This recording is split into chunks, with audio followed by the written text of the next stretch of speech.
स्वाति बेटा, नीति को जल्दी से ले आओ, शादी का मुहूर्त हो रहा है।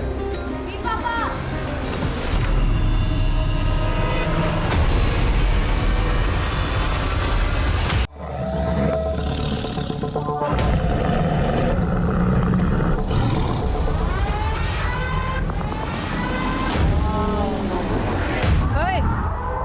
ऐसी हरकत करने की सोचना भी मत, वरना गाड़ी सीधे तेरे ऊपर चढ़ा दूंगी।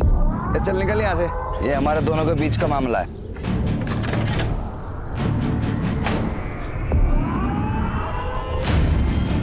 ये हमारे भी बीच का मामला है। प्रिया मेरी बेस्ट फ्रेंड है, अगर आइंदा इसके आसपास भी नजर आया ना तो गाड़ी सीधा तेरे घर में घुसा दूंगी। नीति, नीति, चल निकल यहाँ से, निकल। देख लूंगा तुम। जान। तो उसको झेलती क्यों है? गरीबों को तो झेलना ही पड़ता है ना। और वैसे भी किस्मत का क्या पता, कल को अगर मुझे इससे ही शादी करनी पड़ जाए। ऐसा सोचना भी मत, वरना गाड़ी तेरे ऊपर ही चढ़ा दूंगी मैं। देख, अगर पैसे की प्रॉब्लम है ना तो तू मुझे बता दे, मैं पापा से बात कर लूंगी, तेरी कहीं ना कहीं जॉब लगवा देंगे वो तो अच्छा हुआ मेरा ड्राइवर आज गुटली मार गया, तो मुझे खुद डिलीवरी करने निकलना पड़ा। लड़की होके तू कंपनी चलाती है, डिलीवरी भी खुद ही देने जाती है, इतना सब कुछ तू कर कैसे लेती है? अरे हिम्मत हो तो सब कुछ पॉसिबल है, तू भी कर सकती है। चल तुझे घर छोड़ देती हूँ।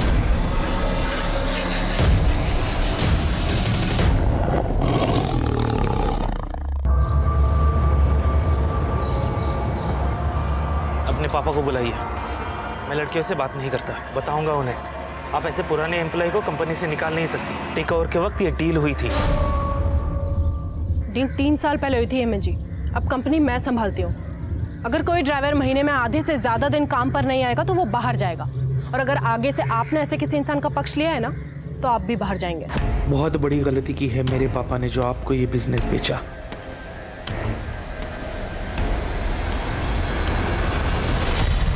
दीदी आपके झगड़े फिर से चालू हो गए। अरे तो क्या करो स्वाति, ऐसे लोग ऑफिस आकर लड़कियों को धमकाएंगे, उनको परेशान करेंगे, तो ऐसे लोगों को ऐसे ही हैंडल करना पड़ता है। अरे दीदी तो पापा से बात करो ना, आप क्यों झगड़ा करते फिरते हो? नहीं नहीं, पापा को पहले ही 10 टेंशन है फैक्ट्री की। स्वाति मेरी बात सुन, पापा को कुछ भी नहीं बोलेगी, ठीक है? अरे बोला था ना आराम से काम करो।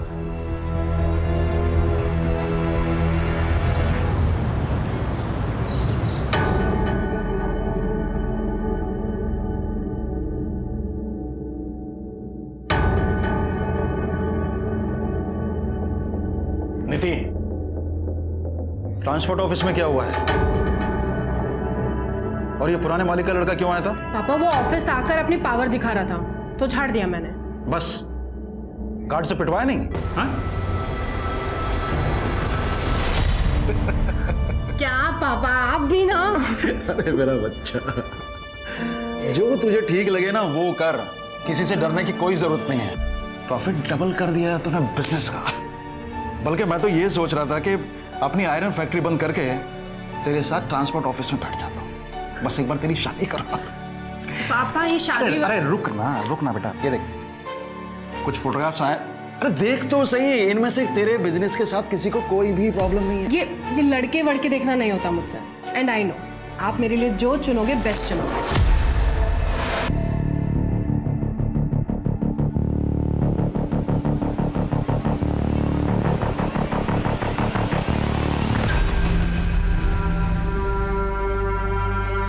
चलती है ना तू मुझसे, मेरे काम से, इसलिए बार बार मेरे काम में टांग अड़ाती है। जलन नहीं, चिंता है आपकी। ठीक है, करो जो आपके मन में है, लड़ो लोगों के साथ, कोई कुछ कर देगा किसी दिन तो। अपना मेकअप का कोर्स करने मुंबई जा, और आइंदा मुझसे बात मत करना।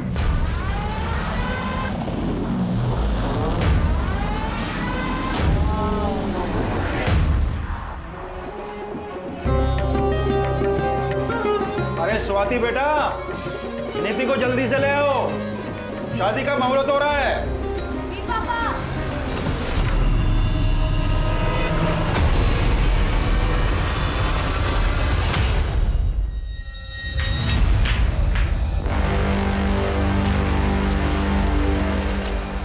प्रिया, आप दीदी को लेके आएंगे प्लीज? हाँ, मैं अभी लेके आती हूँ। नीति, नीति, अंकल जी, क्या हुआ? स्वाति, अंकल जी, अंकल जी नीति कमरे में नहीं है। कमरे में नहीं है? मैंने बाथरूम में भी चेक किया, वहां पे भी नहीं है। अरे यहीं कहीं इधर उधर घर में होगी। तुम अंदर जाके देखो जल्दी। जाओ। नीति, नीति, नीति, नीति, नीति, नीति। बस कीजिए समझी जी, अब आप बता दीजिए कहाँ भगाया है अपनी बेटी को। क्या बकवास कर रहे हैं आप? मैं क्यों अपनी बेटी को उसी की शादी से भगाऊंगा? मैं सब समझ चुका हूँ कि आप क्या क्या कर सकते हैं। ये सब किए धरा आपका ही है। या तो आप यहीं बता दीजिए, नहीं तो पुलिस पूछेगी आपसे ये सवाल। सर, इतना इंतजाम करके खर्चा करने के बाद अपनी ही बेटी को उसी की शादी से भगाऊंगा मैं? क्यों? तो फिर निधि शादी के जोड़े में इतने सारे मेहमानों के बीच में से गायब कैसे हो गई? सर मैं बता रहा हूँ आपको, सब कुछ किया धरा इसी आदमी का है। कोई मालदार पार्टी मिल गई होगी इसको, इसलिए मेरे 20 लाख रुपए देने के लिए। क्या 20 लाख क्या? सर वो इसने कहा था कि 20 लाख कैश शादी में देगा। मतलब चीचा को 20 लाख रुपए नहीं मिले इसलिए चीचा रूठ गए। चलिए आपको 20 लाख रुपए दिलाते, लेके जाओ इनको। अरे सर सर सर सर एक minute sir sir sir cash है नीति के कमरे के बाजू वाले कमरे में रखा है सर, लॉकर में। और समझी जी, आप गलत इल्जाम लगा रहे हैं हमारे ऊपर। कैसे बाप है आप? एक और बेटी को बिजनेस शुरू करके देते और फिर दूसरी ओर ये दहेज।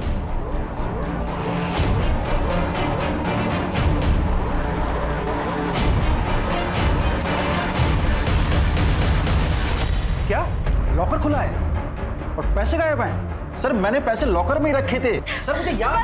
बस कीजिए पापा, पैसों को छोड़िए अभी। दीदी इंपॉर्टेंट है ना अभी।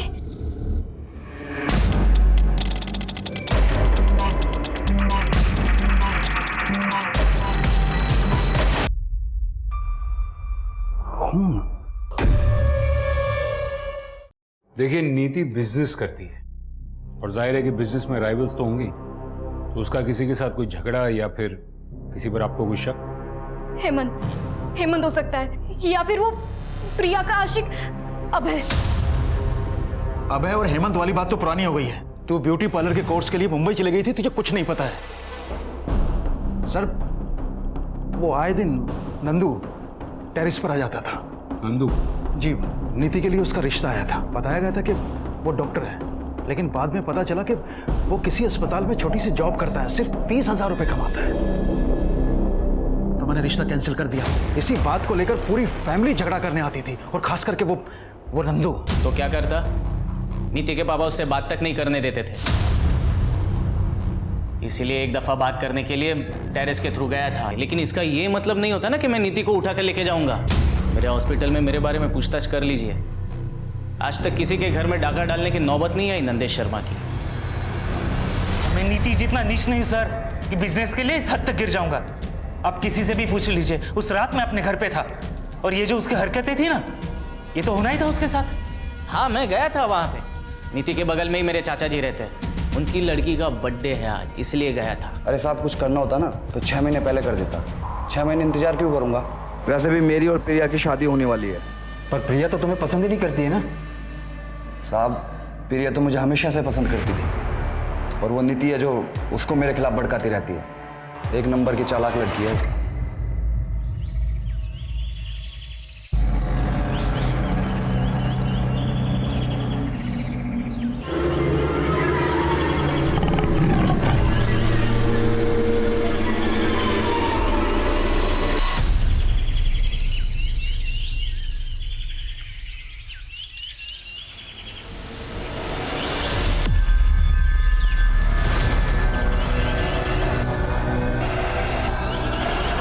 सर इसकी शादी होने जा रही थी, फिर ये शादी से ही गायब हो गई। फिर किसी ने इसे इतने बेरहमी से मार दिया। नीति!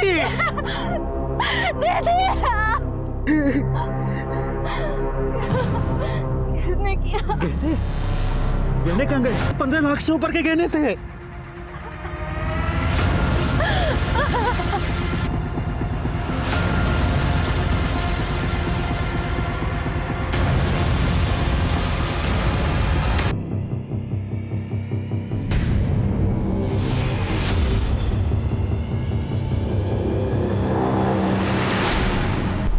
सर ये ब्रिजनाथ बहुत ही अजीब बात। सामने बेटी की लाश पड़ी थी और उसके मुंह से सबसे पहले क्या निकला?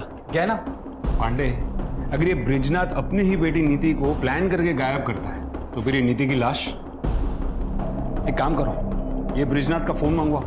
एक मिनट बताइए बात क्या है? मैम मुझे मिलने दीजिए साहब से। एक मिनट मैडम, बोलिए क्या बात है? मेरा एक कुत्ता था साहब, एक रात वो घर नहीं आया, करीब 6 महीने पहले की बात है। आपके कुत्ते का और नीति का क्या कनेक्शन?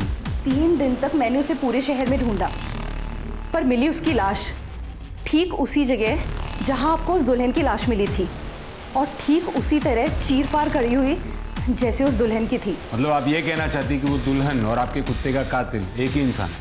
एक ही है, पर इंसान नहीं, शेर।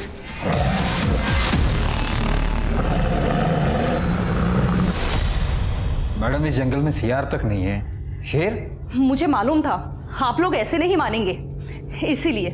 1 मिनट। जीतू, जीतू, इधर आ।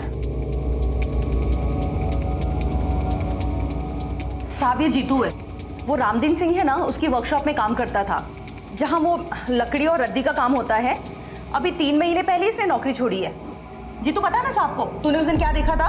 बता, डर मत, बता। साहब उस रात ना बहुत बारिश हो रही थी, इसलिए मैं ना कारखाने में रुक गया था, और जब बारिश बंद हुई ना तो मैंने बड़े से जानवर की परछाई देखी। मतलब रात के अंधेरे में तूने परछाई देख ली? हाँ साहब, मतलब मेरा कि मैंने एक बड़े से जानवर को वहां से जाते हुए देखा। मैं इतना डर गया था ना, पूरी रात में कारखाने में रुका, और उसके बाद मैंने कुत्ते की चीख सुनी। बेटा बारिश तो बहुत हुई थी ना उस रात, है ना? तो जमीन तो गीली हो गई होगी, तो दूसरे दिन सवेरे तुझे शेर के पंजों के निशान नहीं दिखे? बोल। कुछ भी हो जाए आप लोग तो मानेंगे नहीं, क्योंकि शेर को पकड़ना तो आप लोगों के बस में है नहीं। जीतू चल, इन्हें बोलने का कोई फायदा नहीं, ये हमारी बात पे विश्वास नहीं करेंगे। सर ये रिपोर्ट आ गया। हाँ, ये क्या नया ट्रैक है पांडे? शेर? सर ये सरिता जी अकेली रहती हैं तो शायद मनगढ़ंत कहानियां बनाती होंगी। सर मेन प्रॉब्लम तो यहाँ है फॉरेंसिक रिपोर्ट पे। किसी सस्पेक्ट का होगा, नंदू और बाकी सस्पेक्ट से मैच करवाओ। जी सर।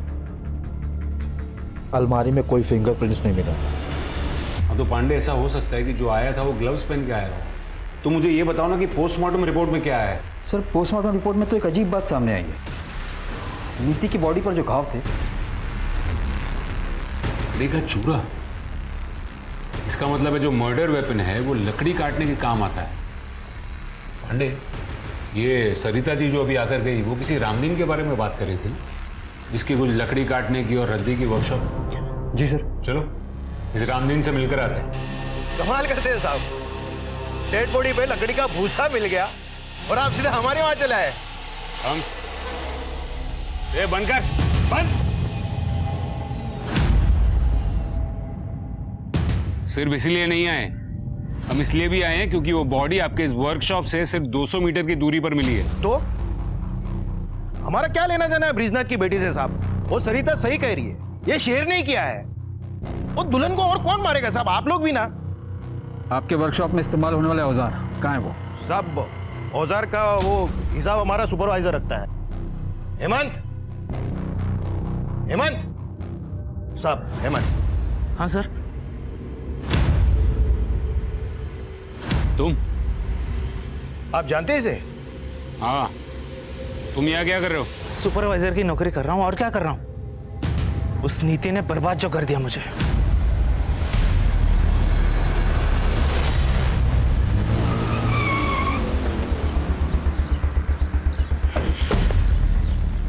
पांडे, ये हेमंत जितना सीधा दिखता है उतना सीधा लगता नहीं है। पर सर हमने पता तो किया था, हेमंत के कॉल रिकॉर्ड के हिसाब से उस रात वो अपने घर पर ही था, और तो और आईपी भी चेक किया उसने। वो उस वक्त ऑनलाइन कुछ वीडियोस देख रहा था। सर वैसे कॉल रिकॉर्ड से एक बात याद है। क्या? जब मैं कॉल रिकॉर्ड चेक कर रहा था तो उसमें से मुझे एक सर मेरी बहन नीति के कातिल का कुछ पता चला क्या? ऐसे कैसे कोई घर में घुसकर दीदी को गायब कर सकता है? आप तसल्ली रखिए, हम इन्वेस्टिगेशन कर रहे हैं। ऐसे कैसे तसल्ली रखूं? छोटा सा झगड़ा क्या हो गया? दीदी ने मुझसे बात ही करनी बंद कर दी थी, इसलिए मुझे कुछ पता ही नहीं चला कि यहाँ पे क्या हो रहा है। आप प्लीज हमें बताइए कि पिछले 1-1.5 महीने से नीति का फोन इनएक्टिव क्यों था? इनएक्टिव?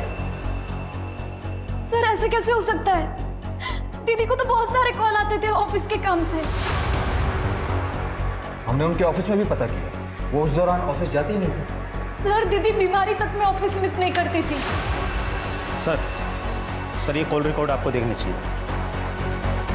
उस दिन अगर तुम अपना बर्थडे घर पर मना रहे थे तो तुम्हारे फोन की लोकेशन जंगल में क्यों दिखा रही थी? क्या सर सिर्फ उसी दिन का चेक किए? कुछ दिन पहले का चेक करते तो हर दिन का लोकेशन आपको वही मिलता। रनिंग करने जाता हूँ डेली। पिछले 2 सालों में 5 मैराथन भाग चुका हूँ मैं। अगले महीने मुंबई में मैराथन होने वाली है, उसी के लिए प्रिपरेशंस कर रहा हूँ। उस दिन हंगामे के बाद थोड़ा मूड ऑफ हो गया था, इसके लिए रनिंग करने निकल गया। देखो ये रनिंग, ये मैराथन, ये सब बकवास छोड़ो और सच सच बोलो। सर क्या प्रूफ है आपके पास कि मैं झूठ बोल रहा हूँ? अरे साहब से मिलना है यार। अरे रुको साहब, इस शहर में शेर घूम रहा है, हमें खबर मिली है। आप क्या कर रहे हैं साहब? क्या आप इंतजार कर रहे हैं कि हमें और हमारे बच्चे को खा जाए साहब? देखिए ये एक अफवाह है, जंगल में कोई शेर नहीं है। लेकिन सरिता जी अपने लोकल न्यूज चैनल पे बता रही है साहब कि शेर है। मैंने खुद सुनी थी शेर की दहाड़ उस दिन लकड़ी की वर्कशॉप के पास, पर पुलिस तो कभी ये मानेगी नहीं। सर अगर सच में ही शेर हुआ तो? कमाल कर रहे हो पांडे, मतलब 10 साल से शेर उस जंगल में है और अब अचानक उसे भूख लगी। पांडे मुझे टेंशन तो इन लोगों की हो रही है। आज तो जैसे तैसे भगा दिया, लेकिन डर फैल रहा है शहर में। पांडे अपने शहर में एक प्रोफेसर शेखर है, ये जंगल वगैरह में रिसर्च करते हैं। हाँ सर, उसे जंगल का चप्पा चप्पा पता है। उनको बुला के लेके आओ। शहर के लोगों को उनकी बात पर बहुत भरोसा है। अगर वो कहेंगे ना कि शेर नहीं है तो शायद लोग मान जाएंगे। जी सर।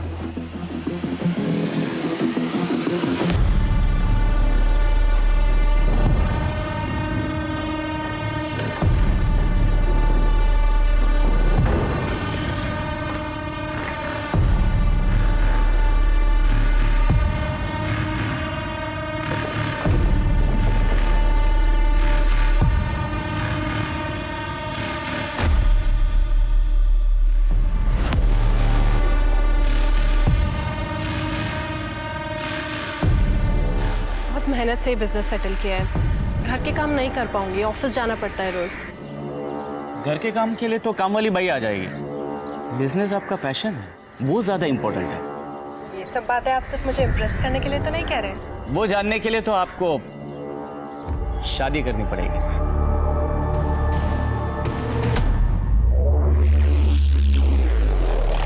दस साल से चल रही है शेर की कहानी। एक सर्कस कंपनी आई थी, उनके पास शेर तो था नहीं, लेकिन उन्होंने पूरे शहर में ढिंडोरा पीट दिया कि शेर का खेल दिखाएंगे। और इवेंट वाले दिन उन्होंने कह दिया कि शेर जंगल में भाग गया।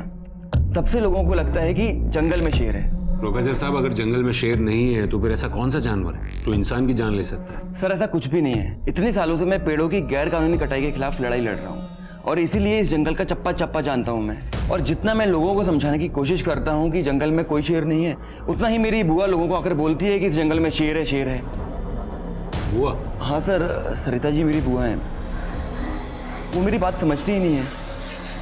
लेकिन खैर, अगर आप कह रहे हैं तो मैं पूरी कोशिश करूँगा कि लोगों को समझा पाऊँ।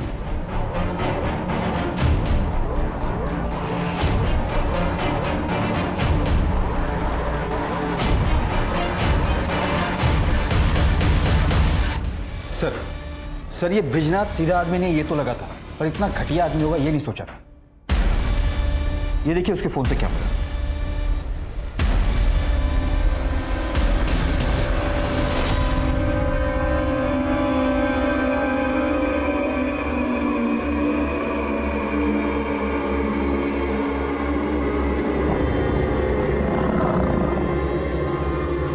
कौन है?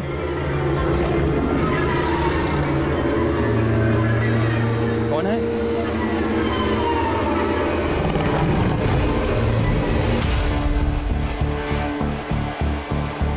क्यों अपनी बेटी की ऐसी फोटोग्राफ्स लूंगा?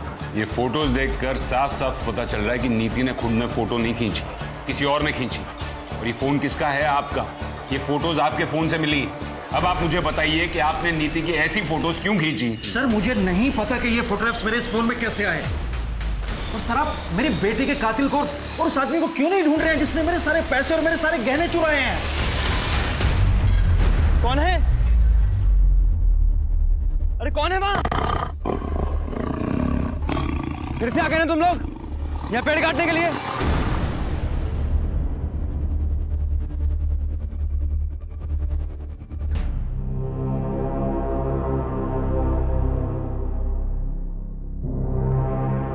ऐसे क्या दिख रही है?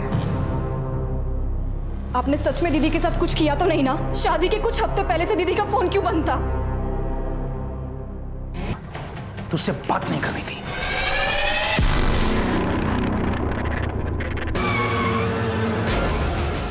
पांडे, ये ब्रिजनाथ के बारे में A to Z सब पता करो, पूरी कुंडली निकालो उसकी। जी सर। दुल्हन को जैसे मारा था ना, बिल्कुल वैसे ही मारा है। ये शेर का ही काम लग रहा है भाई। सर बॉडी की कंडीशन देख के तो लग रहा है कि यह किसी जंगली जानवर का काम है। देखिए डॉक्टर, मुझे आपसे ये शेर वाली कहानी नहीं सुननी। मुझे ये बताइए, अगर किसी इंसान ने मारा हो तो कैसे मारा होगा? तो सर उसके लिए 2 हथियारों का इस्तेमाल एक ही साथ हुआ है, एक कुछ हथौड़ी जैसा और दूसरा धारदार औजार। ठीक है।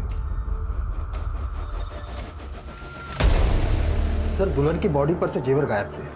अब ये काम शेर का तो नहीं हो सकता ना? फिर कोई आदमी उसे क्यों मारेगा?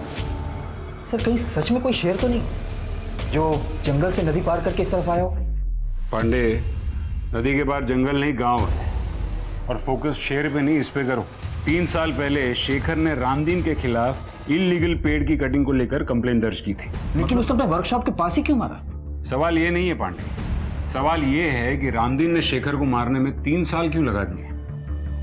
या फिर ऐसा हो सकता है कि नीति और शेखर ने रामदीन को एक साथ देख लिया हो पेड़ काटते हुए। सर इस रामदीन को उठा लो? नहीं, अभी नहीं। फिलहाल उसके खिलाफ सबूत इकट्ठा करने होंगे। एक काम करो, रामदीन की पास्ट और प्रेजेंट की पूरी हिस्ट्री निकालो और देखो कोई ऐसा मिलता हो जिसे वर्कशॉप के अंदर की सारी डिटेल्स पता हो। सर वो जीतू था ना जो रामदीन की वर्कशॉप में काम करता है? मैं कह रहा था मैं नहीं आ पाऊंगा इस बार त्योहार पर। यहाँ पे एक अजीब सा मर्डर का केस आया है। पर भैया देखो ना, कुछ हो सकता हो तो। नहीं हो पाएगा। एक दुल्हन का मर्डर हुआ है ना, वो भी बड़ी अजीब तरीके से पूरा चीर फाड़ दिया उसको। एक दुल्हन के मर्डर का केस हमारे थाने में भी आया था कुछ 1 साल पहले। सेम वैसे तरीके से उसे भी चीर फाड़ दिया गया था और आज तक ये केस सॉल्व नहीं हो पाया। शेर की बात ही हो रही। सर मेरा भाई श्याम मेरे गांव पालिका का कांस्टेबल है। तो सर उसके थाने में भी सेम केस आया था जो अभी तक सॉल्व नहीं हुआ है। सर शेर का तो पता नहीं, लेकिन मर्डर जो है लगभग सेम तरीके से ही हुआ है। और सर जिसका मर्डर हुआ था ना, वो एक दुल्हन ही थी। कब हुआ था ये? और उस केस की और कोई डिटेल्स हैं? सर करीब 1 साल पहले की बात होगी, लेकिन सर दुल्हन की आइडेंटिटी अभी क्लियर नहीं हुई है। ठीक है, वहाँ के ऑफिसर से बात करवाओ। जी सर। साहब वो ब्रिज जी के यहाँ पे ज़्यादा पैसे मिले थे मुझे, इसलिए मैं वर्कशॉप पे नौकरी छोड़ दी थी। और वहाँ पे शेर का भी तो खतरा था ना साहब। मेरे सामने शेर की बात मत करना, समझा? अच्छा मुझे बता कि तेरे वर्कशॉप पे कोई अक्सर रामदीन को मिलने आता था क्या? हाँ, हफ्ते में 1 दिन उनसे कोई तो मिलने आता था। उस दिन सबके जाने के बाद साहब वर्कशॉप में अकेले रुकते थे। साहब उस दिन मैं अपना झोला भूल गया था, इसलिए वापस लेने गया था। क्या कर रहे तू इधर? मेरी छुट्टी हो गई ना? साहब मेरा झोला भूल गया था मैं यहाँ पे। हो गया ना? चल निकल। हाँ गया वो। आ जाओ। कौन था वो? साहब मैं ज्यादा कुछ नहीं देख पाया था, रामदीन जी ने मुझे भगा दिया था वहां से। सर एक मिनट। सर ब्रिजनाथ के मोबाइल में जो फोटो मिले थे उन्हें इनलार्ज करवाया। सर ये फोटो में देखिए किसी का रिफ्लेक्शन दिख रहा है, नीति की फोटो खींचते हुए। ये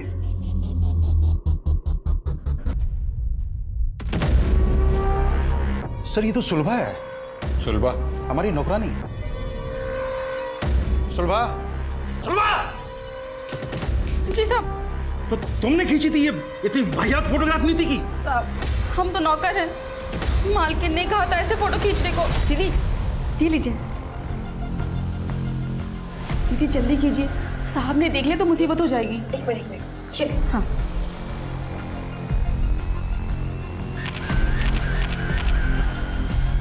पर दीदी के पास खुद का अपना फोन था तो पापा के फोन से क्यों खिंचवाएंगी? मालिक ने 1.5 महीने पहले फोन छीन लिया था। छीन लिया था? ये घर में क्या चल रहा था पापा? कुछ नहीं चल रहा था। मैं आपकी थोड़ी मदद कर देता हूँ। यहाँ आने से पहले हमने आपके सारे अकाउंट्स चेक किए। पिछले कुछ महीनों में क्रेडिट कार्ड से काफी शॉपिंग की है आपने, फ्रिज, टीवी, वॉशिंग मशीन। अरे पर किसके लिए? घर में ऐसा कुछ नया तो आया नहीं है। आपके घर के लिए नहीं, इन सारी चीजों की डिलीवरी प्रिया के घर पे हुई थी। प्रिया, नीति की दोस्त।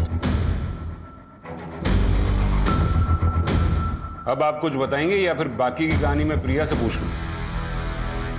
क्या करती सर, घर में खाने तक को पैसे नहीं थे और फिर ब्रिज जी मुझे मिले। नीति ने मुझे बताया तुम्हारे बारे में। मैं मदद कर सकता हूँ तुम्हारी, लेकिन बदले में तुम्हें भी तो कुछ करना पड़ेगा ना।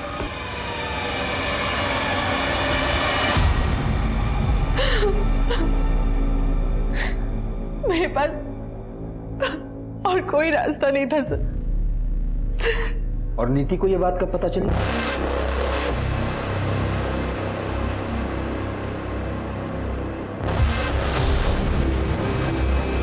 पापा,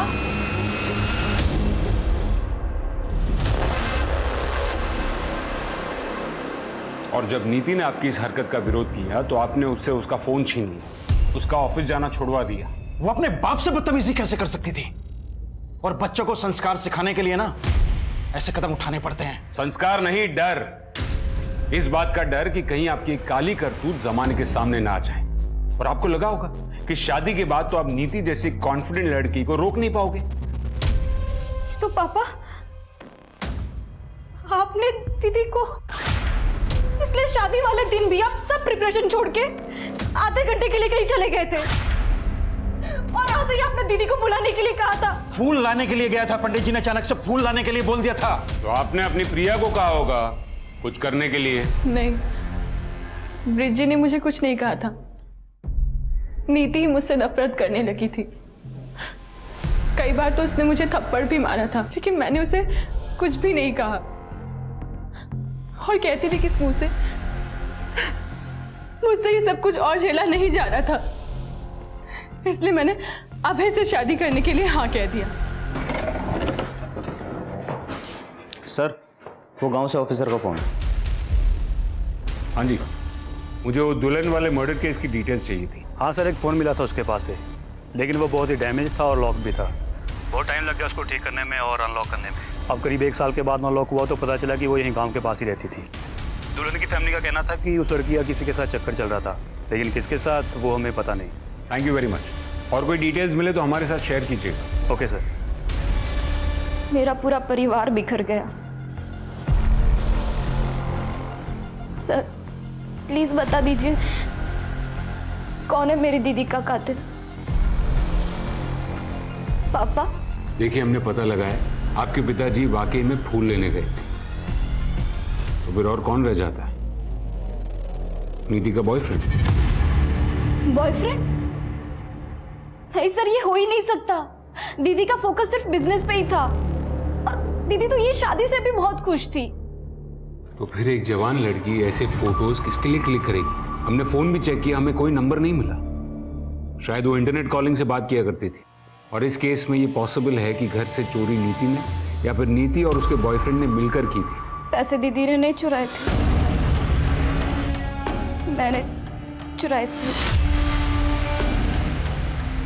मुझे अपना ब्यूटी पार्लर खोलने के लिए पैसे चाहिए थे और पापा को मुझ पे भरोसा ही नहीं था और दीदी मुझसे बात ही नहीं कर रही थी।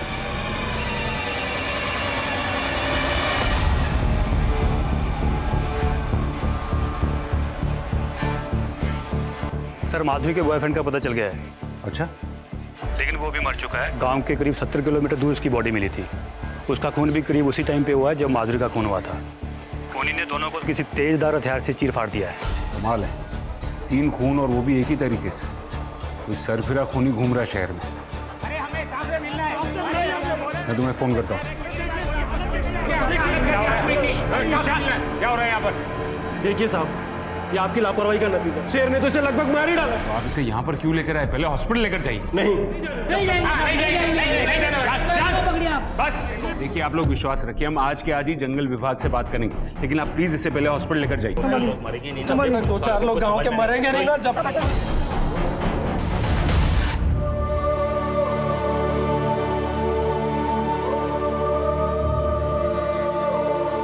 दीदी मुझसे बात नहीं कर रही थी,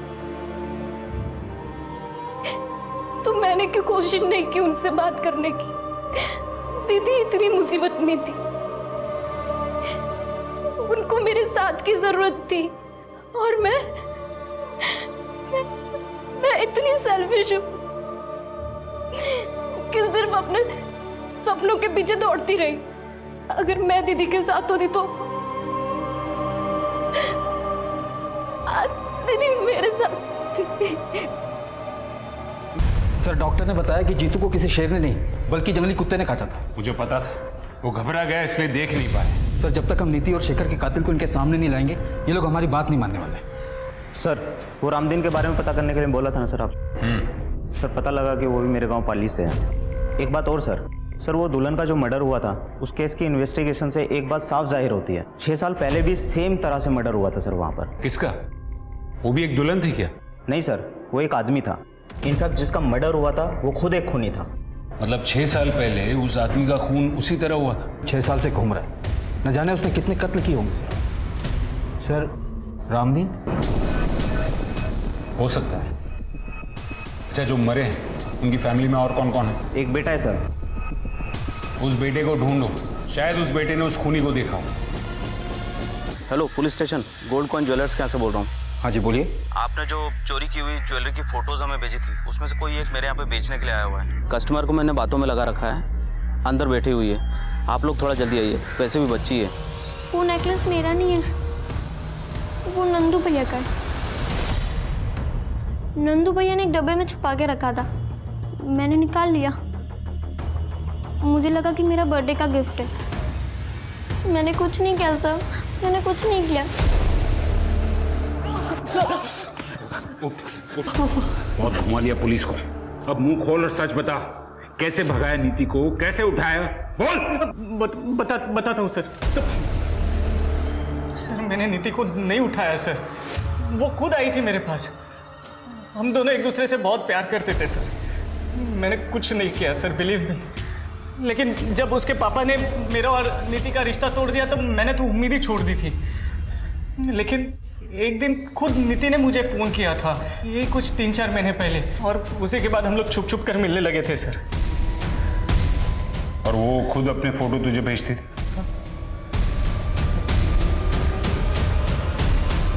जी सर, बॉयफ्रेंड था मैं उसका। लेकिन भागने का प्लान नीति ने बनाया था और हम लोग भागकर सीधा मुंबई जाने वाले थे। और बराबर शादी वाले थे? हाँ, मतलब नीति का ऐसा प्लान था कि शादी वाले दिन उसके पास ढेर सारे गहने होंगे तो मुंबई में हम लोग आराम से सेटल हो। सारा नीति का आइडिया था, सब राजी खुशी हो। तो फिर टेरेस पर खून कहां से आया? और वो जंगल के बाहर डेड बॉडी? जंगल में डेड बॉडी का तो नहीं पता सर, लेकिन वो टेरेस पे खून वाला प्लान मेरा था। हॉस्पिटल से मैं ब्लड सैंपल्स लेकर आया था और मेरे ही कहने पर नीति ने खुद वो ब्लड टेरेस पे डाला था सर। एक्चुअली मेरा और नीति का उस दिन जंगल में मिलने का प्लान था। नीति, अरे कहाँ हो यार तुम? नीति तो नहीं मिली, लेकिन उधर झाड़ियों में उसका पड़ा हुआ नेकलेस मिला सर।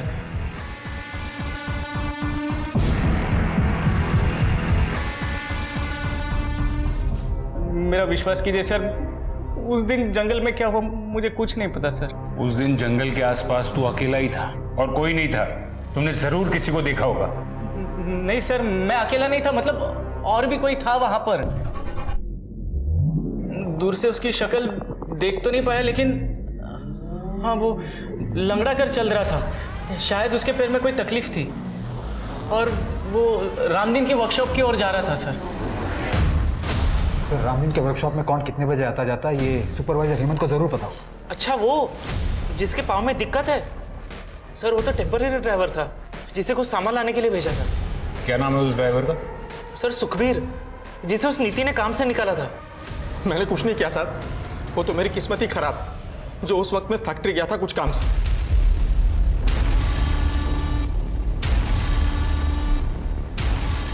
ये ब्रेसलेट तुम्हारा है? हाँ साहब। नया लिया? हाँ साहब। पुराना कहाँ है? पुराना मैं दिखाता हूँ। ये तुम्हारा ही है ना?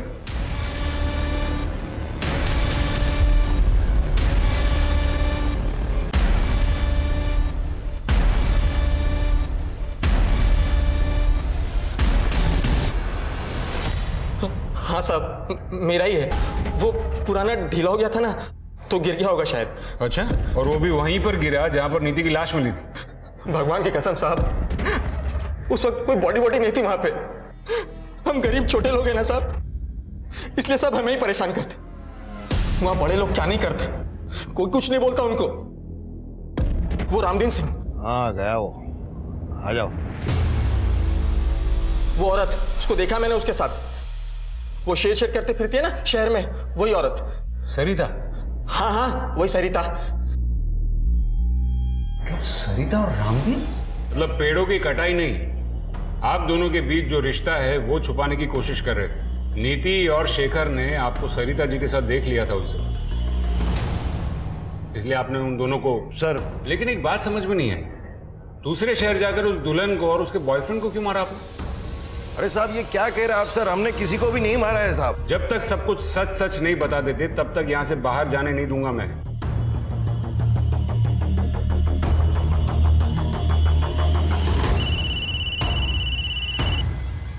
हाँ गुप्ता बोलो। सर उस बच्चे का पता किया है हमने यहाँ से। सर उसके हिसाब से वो बच्चा करीबन 1 साल पहले इसी कंस्ट्रक्शन साइट पे काम कर रहा था, लेकिन अभी वो यहाँ काम नहीं कर रहा है।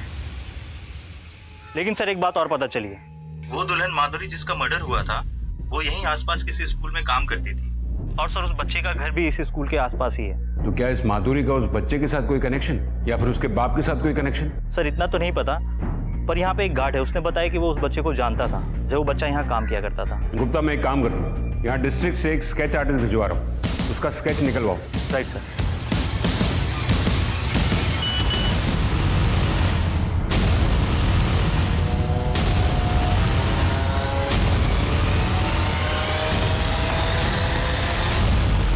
अरे साहब हमें क्यों बंद करके रखा, हमने कुछ नहीं किया साहब, हम कह रहे हैं ना साहब। एक बात बताओ, तुम्हारे वर्कशॉप में जो जो काम करते हैं या करते थे, उनमें से तुम्हारे गांव पाली से कौन था? यही है वो? हाँ सर यही है वो।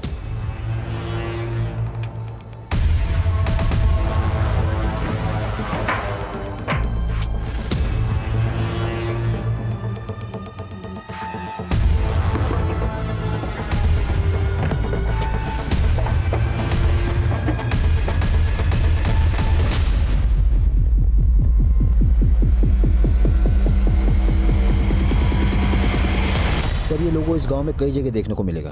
एक बाबा यहाँ का है, उसी का ही लोगो है। चलिए मैं लेकर चलता हूँ आपको उस बाबा के घर।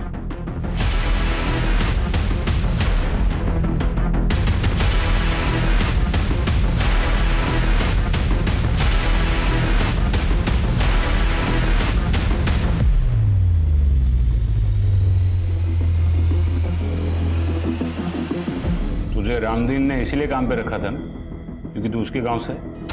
हाँ रखा था तो साहब। और तुझे नौकरी सिर्फ इसीलिए करनी थी ना कि एक अच्छी सी लड़की से शादी करनी थी? साहब शादी करके घर तो बसाने हैं ना हमें भी। वाह ये कमाल है, लोग शादी करने के लिए मैरिज ब्यूरो में नाम लिखवाते हैं, पेपर में ऐड देते हैं, और तू मर्डर करता है। क्या साहब ये क्या बोल रहे हो आप? ये मैं नहीं बोल रहा हूँ, तेरा वो जंगल वाला बाबा बोल रहा है। थोड़ी जेल की हवा लगी, 2 डंडे पड़े तो मुंह खुल गया उसका। साहब मैं शादी करके ना सिर्फ घर बसाने वाला था। वो माधुरी थी ना, उससे बहुत प्यार करता था मैं, लेकिन उसने क्या किया, घर से भागने के लिए मेरा ही इस्तेमाल किया। किसके लिए? उस फालतू लड़के के लिए। ने क्या किया था, उसको क्यों मारा? बाबा ने कहा बलि दो, सफलता मिलेगी। फिर बाबा ने मुझे बताया कुछ पाने के लिए बलिदान देना पड़ता है, बलि देनी पड़ती है। एक जानवर, एक लड़की को मारकर तुझे सफलता मिलती, और शेखर उसकी बलि क्यों दी? माँ बाप उनको क्यों मारा? मेरी माँ को वो जो कुछ भी बोलते थे मेरी माँ के बारे में, उनके आशिक के बारे में, सब कुछ झूठ था, सब गलत था। और ये दुनिया वाले उनकी झूठ को सच मानते थे। मगर मैं समझ गया था उस आदमी को, इसलिए मैंने उसको कुल्हाड़ी से मार दिया था। अब चिंता करने की कोई बात नहीं, बाबा ने मेरा शुद्धिकरण करवा दिया है। अब मैं शादी कर सकता हूँ, अपना घर बसा सकता हूँ। तेरा शुद्धिकरण तो बेटा अब हम करेंगे, और तेरा घर है ना, यही जेल में बसाएंगे।